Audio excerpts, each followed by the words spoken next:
আপনারা তো আপনাদের ড্রাইভারকে ভাড়া খেতে দিতে চান না। সেই ভোর হলে ড্রাইভাররা তেলের জন্য দাঁড়িয়ে থাকে সিরিয়াল করে, অথচ কোথাও তেল নেই।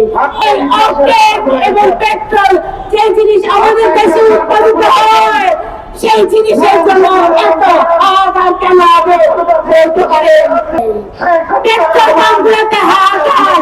দুদিন আগে আমরা বগুড়া গেলাম, ঢাকা থেকে বগুড়া পর্যন্ত 210 কিলোমিটারে একটা পেট্রোল পাম্পেও তেল নেই, কোনো সংকট নেই, অথচ আফসোস পাম্পের পেট্রোল পাম্পের সামনে গেলে ঘন্টায় ঘন্টায় আমাদের ভাইদেরকে দেখা যায় রোদের মধ্যে ছাতা ঘুরে আমার ভাইরা ঘামছে আর কখন তেল পাবে সেই প্রত্যাশা করে।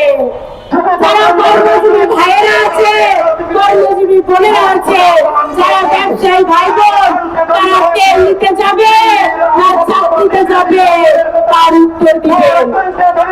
চাকরি করতে করতে যখন তেল নিবে আর তেল নিতে নিতে যখন অফিসে যাবে, তারা আসলে যাতে পারেন না। দাম বাড়ালেন কিন্তু কোথাও তেল নেই। পেট্রোল পাম্পগুলোতে হাহাকার। দুদিন আগে আমরা বগুড়া গেলাম, ঢাকা থেকে বগুড়া পর্যন্ত 210 কিলোমিটারে একটা পেট্রোল পাম্পেও তেল নেই, হাতে কোনো দুই একটা পেট্রোল পাম্পে বিশাল লাইন। সেখানে লাইনের পর লাইন, ঘন্টার পর ঘন্টা দাঁড়ানোর পরে 200 টাকা 300 টাকা বেশি তেল দিতে পারছে না পাম্পগুলো। তারা কি করবে? অথচ কত দুঃখের ব্যাপার, এই অক্টেন এবং পেট্রোল আমাদের দেশেই বানাতে হয়।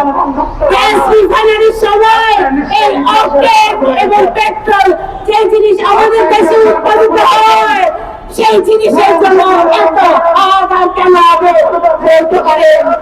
এত সংকট কেন হবে বলতে পারেন? এক কৃষক তার শ্যালো মেশিন চালানোর জন্য 2000 টাকার তেল 4000 টাকা কিনতে বাধ্য হয়েছে। পেট্রোল পাম্পের মালিকরা তাদের যে তেল, সেই তেল গাড়িতে তুলে নিয়ে দূরে গিয়ে বিক্রি করছে।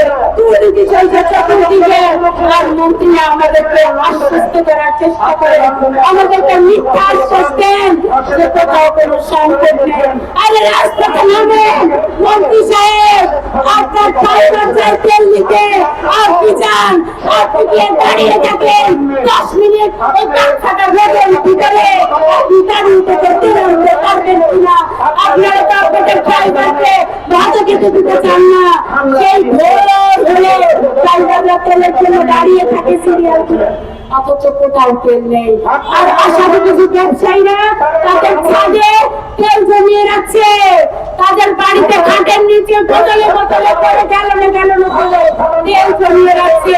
আর আমাদের কষ্ট উপরন্তু তেল তো নাই, আবার তেলের দাম বাড়িয়ে দিয়েছেন।